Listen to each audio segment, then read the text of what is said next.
We create art, a simple axiom of being human. We have been making art for the grand majority of our cumulative history. We began with simple paintings on the walls of our homes, to making homes with art in mind.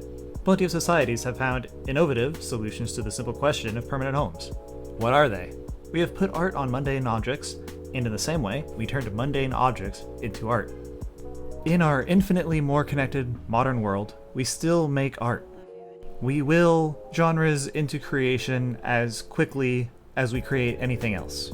I dare anyone to read through a complete list of all the metal genres and subgenres. I rather like that example. Most people would be shocked at the breadth of metal, expanding far beyond just metal, death metal, black metal, and heavy metal. From memes to actual art for art's sake, we create, we share, and we recreate. Today's art is more intricate, and we come across a genre-defining, generation-crossing question. Are games art? When we look at art through the ages, we see the ripples art leaves in the wake of its creation. From individual works acting as inspirations, much like mecha and kaiju anime's relationship to the movie Pacific Rim, or the ever-so-famous Akira backsliding bike skid that's been used in nearly every media in which it can exist. Truly a loss of a higher caliber. But these obvious nods to previous works aren't enough. There are oftentimes direct lines of creation, such as John Lennon's writing of Lucy in the Sky with Diamonds, based on the drawing of his son. Something people are becoming more aware of is that Nazi propaganda film, Triumph of the Will, is primarily the inception of how to portray totalitarian, fascist-coded armies and organizations, with the organization of the troopers, the style of the dress used for the film, and the perspectives of the film all being used in an expansive variety of fictional works utilizing national political dramas, such as Star Wars, The Lion King, Avatar: The Last Airbender, The Legend of Korra, The Lord of the Rings, even the Powerpuff Girls, and so many other examples. Worst part is, no list is totally comprehensive since the criterion varies for what they would consider referential. That is how Nazi propaganda, from nearly a century ago, still influences audiences today, and in no small part. Similar techniques from the film have been used by other dictatorships to portray their own sense of might and integrity, which have their own lists of references. It's a horrendous, fascist Ouroboros that constantly eats itself, not out of some tortured curse, but out of ignorance for what fascism does to itself. These trappings are seen all throughout our media. As we become aware of them, we can be cognizant of the way we are told to view them. There exists a compounded problem on top of this, however. This allows other issues of fascism, specifically non-German issues, to slip through the cracks and become a new kind of subversion. In the US, we are dealing with open fascism promoted by the state and instigated by activists and police alike. Not to imply that there is a difference in these populations. If you follow Dan Three Arrows, or Some More News, or perhaps Innuendo Studios, you've likely heard that American fascism will come not in the garb of German Nazism, but something wrapped in the stars and stripes, all American and ready to tumble. Today, we call fascism rooted in the US Trumpism, taking the name of the charismatic figurehead and extremist ideals, inciting anger and violence, openly calling for vigilantism, and a judiciary force excusing all wrongdoing so long as it serves him.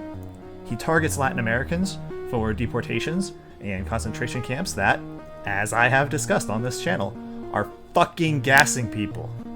Nothing more American than the antithetical Mexican bandito. He's also a rich person. Now, we don't know what kind of money this guy has, and he refuses to release his tax returns while constantly insisting he's a billionaire. Trying to deduce his savings account is not the goal of this exercise, and I am not a financier. So, it would be very hard to make an accurate estimate. However, he does flaunt his wealth, yet spends all his time at his personal private golf resort. He built a casino that lost money, and has been sued on nearly every property agreement he's ever brokered. But he does like people who are actually rich. And the people who are actually rich, they actively homogenize our civilization by acquiring all the businesses and properties they can. The new Postmaster General owns Amazon stock and is actively defrauding the USPS to remove a public option for mail. something protected by the Constitution. Disney owns 34% of the entire film industry and has single-handedly rewritten copyright law 3 times. ICE is, in effect, an American Gestapo, while the Department of Homeland Security has been acting illegally against citizens and legal residents during the current protests and administration. Analysts of how fascism spread under Nazi rule and how the phenomenon has re-entered Europe in the last 20 years tell us we're on a path that we should have fought against during the last election. And some of us did. Not everyone, though, and major corporations have also acted against public interest with their greed, which naturally led them to back the figurehead himself. Tonight We Riot is a 2020 game directly responding to the rise of oligarchical fascism in the US right now. In this game, you don't control a player character. Rather, you control a character at different stages of a revolution you play a role in leading. A labor rebellion against the thieves of industry, where so long as one of you survives, the movement will live on. The sentiments are baked into the writings of Karl Marx, sure, but also Enlightenment thinkers, like Mary Shelley's parents, husband, or Mary Shelley herself. Enlightenment thinkers like the founders who signed the precious Declaration of Independence, worked on the Constitution and the Bill of Rights. These people performed a violent revolution without exhausting all peaceful avenues. Just an FYI. In Tonight We Riot, the revolution starts in earnest. A few factory workers decide they are done with it. Billionaires control all of the wealth, access to products, services, and necessities, and the people who are in government also work for the billionaires. They control the police, complete with riot gear, fully automatic weapons, bombs, tanks, water cannons. They will use all of these resources to end the movement as swiftly and violently as possible. If the person you are piloting dies, another rises to lead the people. As you fight your oppressors, you find more laborers to liberate, and thus extend the movement even farther. So long as one survives, the idea will survive with them. The rise of fascism in the US, specifically not white supremacy, that is just more open, not on the rise, is not simply tied to the traditional American experience, as we've discussed. It has that, but that isn't the sole element. The online push to get this discussion mainstream intentionally uses American-rooted fascination to spread the fascist machinations. Modernity in the age of the internet will come in 2 steps, the first of which is already happening. The first step is going to be an acceptance of new forms, not necessarily a rejection of classical forms, but there won't be any renewed passion for them. Newspapers, online. Cable industry, dying. Art, an entirely new playground. The second is an enthusiastic yet disorienting push to create new norms.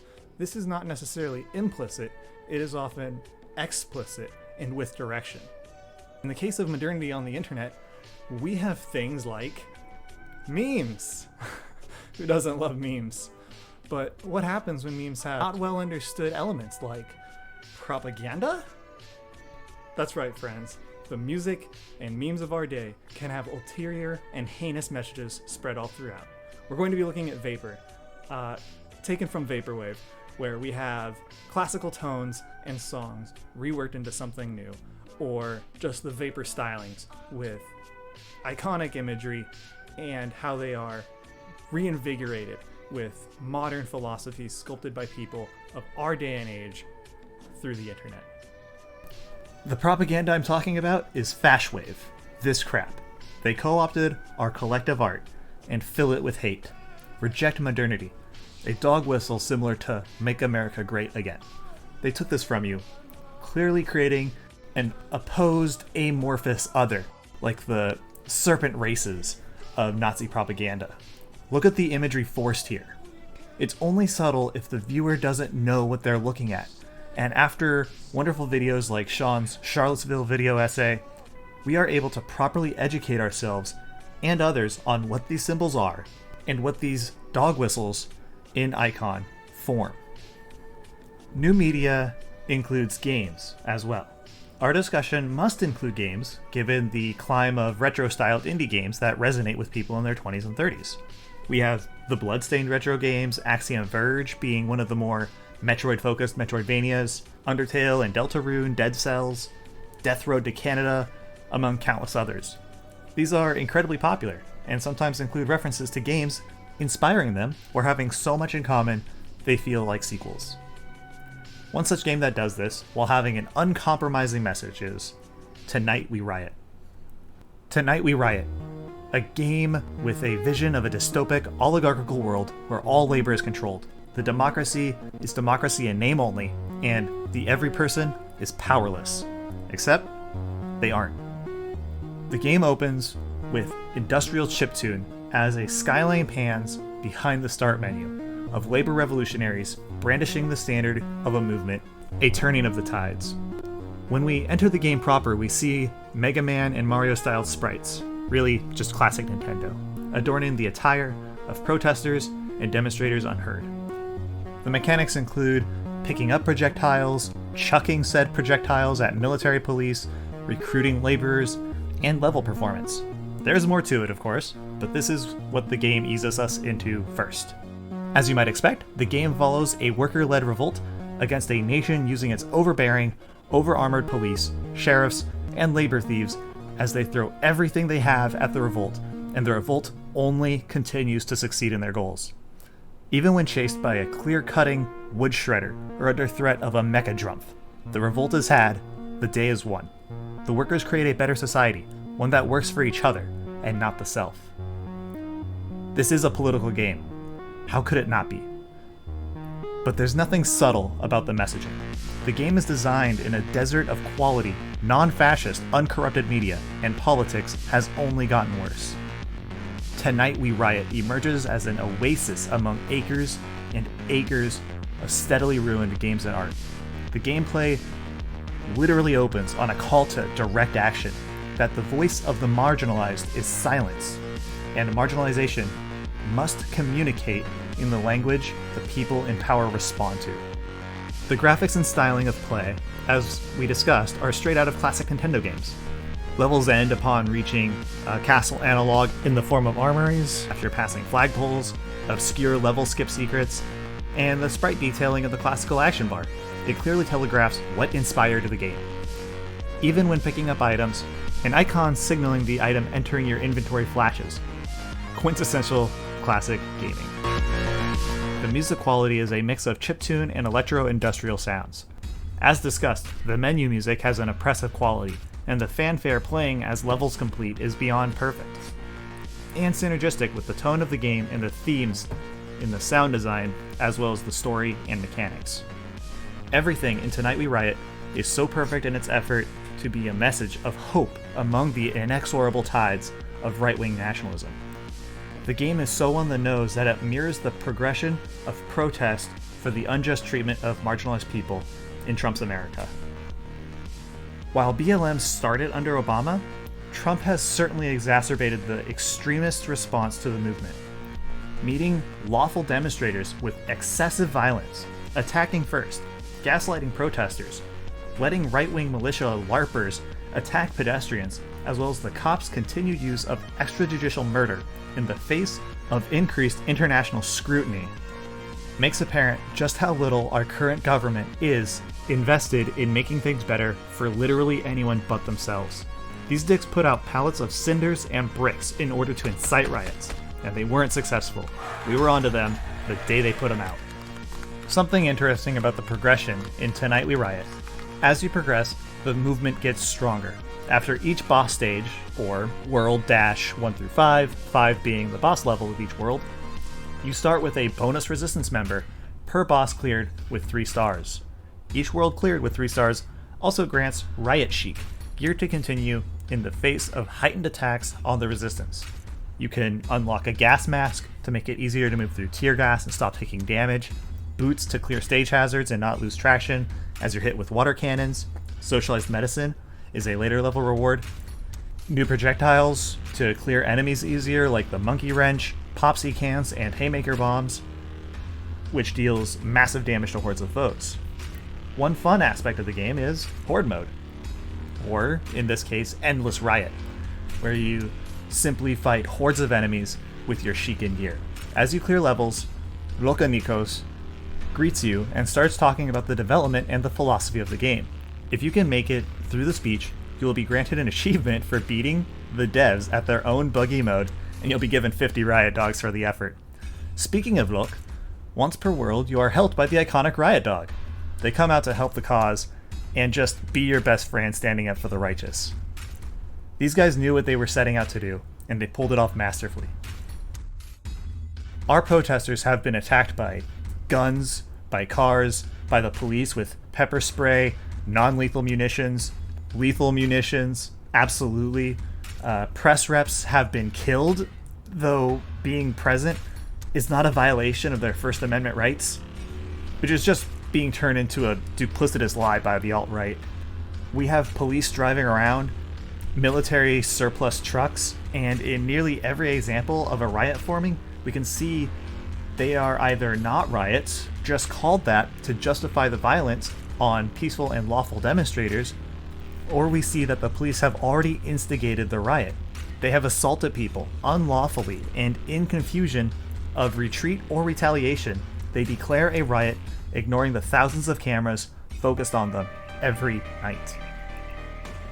Martin Luther King Jr., the progressive racist's favorite example of a peaceful protester, said it the best. The riot is the language of the unheard, and the people are unheard. The system of voting for people that represent us is broken. The current presidential administration refuses to do its job. The Democratic Party can't get Biden to focus on having a consistent platform. We are approaching a point where the current recession is more severe and extreme than the Great Depression, yet evictions continue, people have no money, and food and medicine rot in USPS facilities closed or swamped due to the reduced personnel and ruined machinery critical to a functioning society, let alone democracy. The people are unheard, and indirect action has been unsuccessful. Play Tonight We Riot, and reflect heavily on what it means and why it feels so uncannily familiar to what we are experiencing right now. Thanks for checking out another one of my videos. This one's been in the works for a few months, ever since I first played the game. Really wanted to say something about it, but went through several drafts to try and have some coherent message. And I don't even know if this one was totally coherent, but it is what it is. Thank you to my editor, Austin Wilson, and my patrons, Nick James TV, and EA Bray. I also want to say thank you to the guys who made the game. Pixel Pushers Union 512, a worker-owned co-op where everyone has equal share of the company and equal decision-making power. They're based in Texas. This game is essentially a statement from the company about how we can move forward, both in the game industry and also socially, within our lives, within our country. If you enjoyed this, like it, comment on the video, subscribe to my channel. Everything helps. If you don't like it, I don't know, dislike it, comment, and subscribe, and tell me how wrong I am in the future. I'll appreciate it either way around. Yeah, go play the game. It's awesome. If you enjoyed this project so much you want to support it, I do have a Patreon. The link will be in the description. Short version is Critical Corvid on Patreon. I also have a Twitter where I occasionally say funny things. That is going to be Twitter at Critical Corvid. Again, link in the description. If you also want a link to any of the articles or anywhere where I pulled some of the stuff from that just wasn't super blatantly obvious, there's going to be a Google Doc in the description with a list of my sources as well. Thank you again, and see you in the next one.